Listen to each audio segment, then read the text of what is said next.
All right, Mal, what's your topic? I'm talking about Prey, which is came out last Friday, so the Oh, you 5th. mean that really awful game that everyone's talking about? I got a 4 out of 10. No. Yes, I don't know. It is that game, but it's not awful. It has nothing to do with the one from 2006. Best I can tell, Bethesda Software decided to buy the IP because they like the name, I guess. That's a weird reason to buy something, but Yeah, because it's named Prey, but it has nothing to do to the original Prey. It's not a sequel or anything. is it the same kind of gameplay? Not to my knowledge. It's made by Arkane Studios. They developed it, who also developed Dishonored. I think they even have multiple, at least 2 locations. And this is made by the location of this studio was the one that did the first Dishonored, not the second one, even. Mm-hmm. It's like a spiritual successor to System Shock from back in the day, which I've even heard people say that if you just threw in Shodan, the big bad from System Shock, it could easily be System Shock 3. I never played any of those, so. Also, I've heard it described as Bioshock, Deus Ex, and Dishonored had a baby. Well, I mean, when you consider that Bioshock itself was a spiritual successor of System Shock. And they're all what's called an immersive sim, which I actually didn't even know that the genre had a name, but Yeah, I've never heard that name before. It's from the 90s. So what is an immersive sim, then? Let's see the exacts. I had them. Looks like I may have closed it. Whoops. So the term comes from the sim part is because there's there's set rules for like physics and stuff. Usually, the game is interactable, which leads to like emergent gameplay. And then the sim is that because you simulate one person instead of like an entire city. Or that's the immersion part of the sim, because it has to be first person. I remember that much, but Per Wikipedia, it says it's a video game typically from first-person perspective. Immersive sim may also be used to describe the game design philosophy behind the immersive sim genre, which is it uses interacting, reactive, and consistent game systems to create emergent gameplay and a sense of player agency. yeah.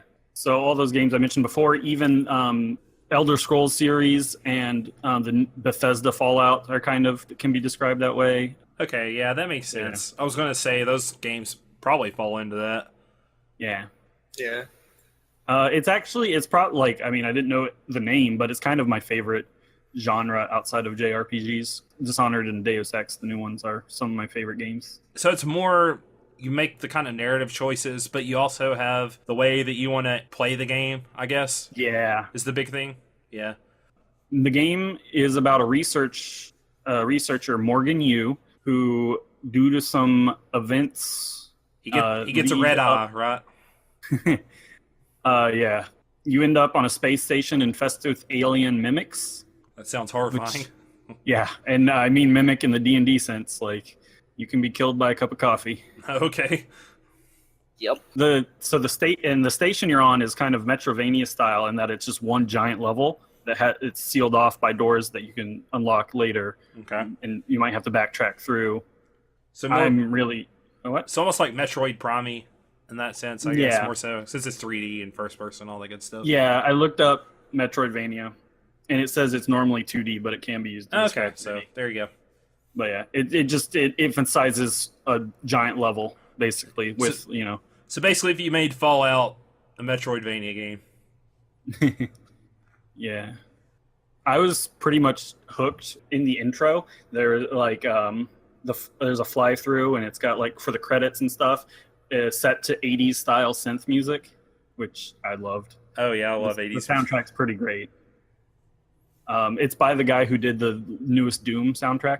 That's a complete 180 almost, because Doom's all heavy metal and stuff. Basically, it's like thrash metal. It is, but I know they have like the keyboard stuff too, though, right?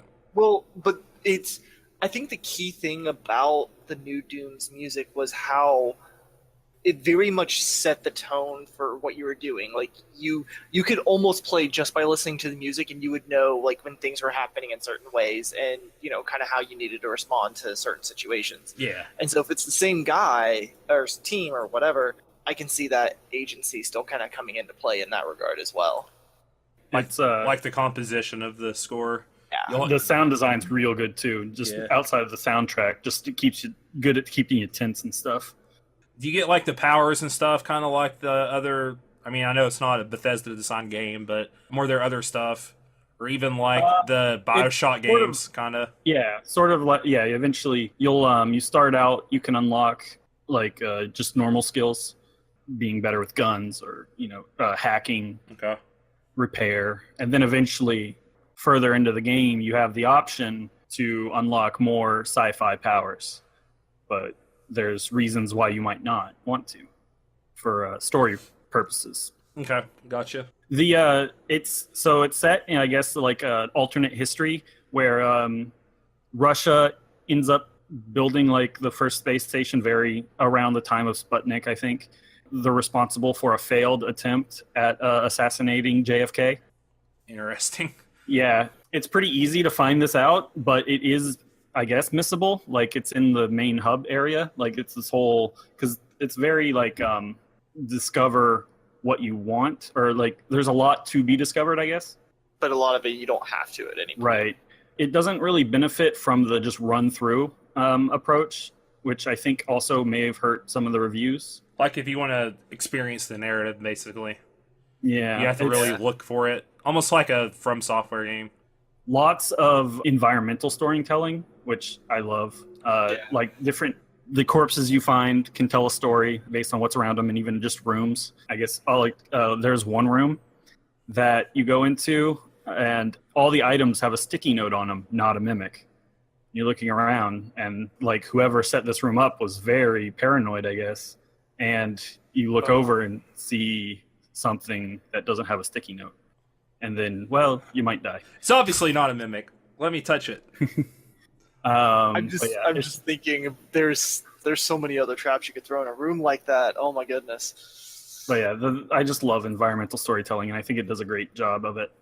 The atmosphere, like it feels like the space station part of being an immersive sim is that the places are laid out in a more realistic way, not just a video gamey way, I guess you could describe it. It's a prototype, like it's a research lab, so there's lots of prototyping stuff. There's not a ton of conventional weapons, which may be a slight detriment to the actual gameplay, but does make sense for the location you're in, so I don't know. Yeah. One of the early weapons you get that I love the idea of this is the glue gun. The goo gun? It's really good for exploring and stuff. Because you can stick platforms to the wall and get up to places where you might not even supposed to be that's neat. In a normal video game, I guess, that soon. Like, the game doesn't tell you this is not a safe place, like, you're, maybe out of your depth, but you can get there. And I wouldn't be surprised if that's part of the reason why this thing is, like, speed run in 10 minutes now? Oh, yeah. Yeah. Because it's all just one big level, sort of, like... Yeah, so you just basically get to the end of the game. Run, pull lever 1, go run, pull lever 2, go run through the door, and shoot a couple things at the end. Probably use like some you of the do have guns to load through some. You do have to load through some areas, but it's all one contained space station. Yeah, it's like going through and reading emails, like trying to figure out all the you can figure out the goings on of different employees based on the emails being sent to one another. It's pretty cool. I love that sort of thing. Like the game almost shines outside of just doing the normal story stuff, right? Like the story is okay. It uses a trope I'm not a fan of, but it does a pretty good job of using it, I think. Is the trope a spoiler? Kind of. I don't really want to give too much away about the game. Yeah. But it's kept me interested. I want to see where it goes. Yeah, if you like environmental storytelling, then you should probably play Horizon. Yeah. I think that's something you'd like a lot about that game, probably the most about it, because you have lots of little people you run into, and you scan them like people from the past, and it'll tell you basically about like the history of the world and all that stuff. So if you like that kind of stuff, there's a lot of it in that game. The combat is also kind of, I guess, it's okay. It's a little subpar. It's serviceable. Yeah, it's not... Like, I'm not going to play this game for its combat, basically. Yeah. It's an RPG first and an FPS second, kind of. Okay. Yeah, that's what I had one of my questions. Is it more shooty or the other way around? Yeah, like, you can sneak around. You don't even have to get into much combat if you decide to play sneaky. I bet Mal's been ghosting the whole time. There isn't actually a ghost achievement. Like, there's no, like, because, like, Dishonored and the newer Deus Exes, they have, like, kind of a mission wrap-up, because it's not the Metroidvania style. It's like there's big open individual levels that you go through and don't necessarily come back to. And so then it'll tell you how often you've been discovered and stuff. This doesn't have that because it's all just one open world. I don't want to fall back into the weeds of our... This has kind of been a recurring motif in this episode of the podcast. We've been referencing back to some of our old topics. I don't want to fall back in the weeds of like rating systems and stuff, but I did kind of want to get your opinion on the whole Total Biscuit versus IGN. There's another one. There's two controversies that kind of have been... This game has been wrapped up in. Review-wise. Why don't you explain them? I'll mention the first one because it happened chronologically, is that it's Bethesda, starting with Doomed, I think, and then Dishonored 2, and now this. They don't give out early review copies anymore. They don't send them out to these like places. Yeah, the big review companies. Yeah, or all the like gaming websites. And, YouTubers and all that good stuff. Well, one of the reasons they cited was to help out like streamers and YouTubers. Because usually you get, like, you send out the review copies to IGN and all the Metacritic people. Kotaku, all that stuff. Amusingly, Kotaku is blacklisted from Bethesda because of some leak stuff, I guess, that happened years ago. Oh, yeah, I remember that now. Really? But yeah, so a lot of stuff has been like, was this game hurt by this review policy? Because some people feel like there wasn't a lot of hype for it building up. And is that a lack of, because the reviews didn't come out weeks before the game did and whatnot? I don't know. It was pretty hyped up from what I mean, not like to this momentous scale, but I saw ads for it everywhere. Like, I mean, that's what I thought when you said I'm playing Prey. I was like, the game with the guy with the red eye, because that's all I saw everywhere was just the picture of the guy with the red eye all over my social media, and people have been excited about it from what I've seen. So I wonder even how much people are like, I didn't see any ads for it. It's like, well, how much ad block are you using? Yeah, exactly. You don't like a lot of people online these days don't like watch TV, normal cable, use ad block. Probably like Walmart had some big displays for it, but I use ad block. I see it everywhere. So. Yeah. I know my YouTube would have it a lot on their commercials. Yeah. And I'm sure Bethesda has like looked at this as a calculated risk. And if it is actually hurting the bottom line, they'll probably reverse it. But it might even just be too soon to tell. Like, there were 3 games in, but this is a brand new IP even too. So. I don't know, man. People love Bethesda, so they're probably fine. Well, yeah. Well, this is, again, Bethesda software and not the developer, so... Yeah, but all you gotta do is attach that name to it. It's like me. Most people don't know. I didn't know at first that it was not Bethesda who actually developed the game. They just basically published it, right? Yep. Yeah, the Bethesda software is the publisher versus Bethesda Studios, I guess, is the developer. With those headlines, man, they always... Yep. And it's my fault for not reading the stories, obviously, but... Yeah, that was the first like controversy, I guess, or at least discussion points. Which again, I guess it kind of causes its own discussion, like, and generates more hype, I guess, or even buzz. Buzz. That's it. And then the other one, which you wanna describe? I'll just kind of sum it up a little bit. Basically, I think the chief editor of reviews at IGN, I can't remember his name off the top of my head. I don't follow IGN super closely. He gave the PC version of the game a 4 out of 10 because basically there was a bug in the game. I don't know exactly what the bug did.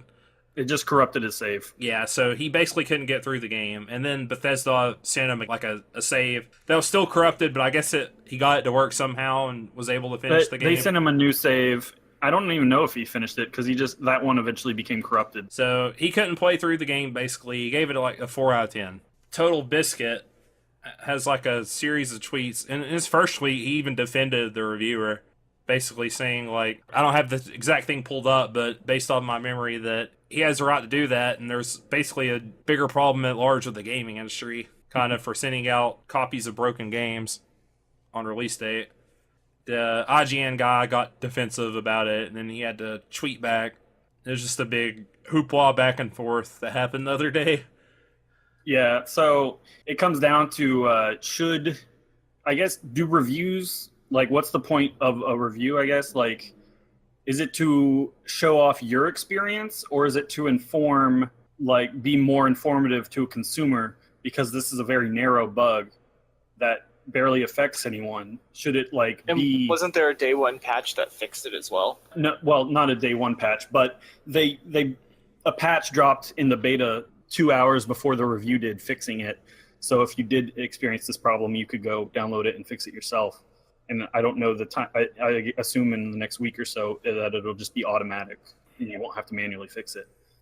Do you review based on just your experience, or to maybe inform, a consumer of the more probable experience and, like, your final score at least? What should it reflect?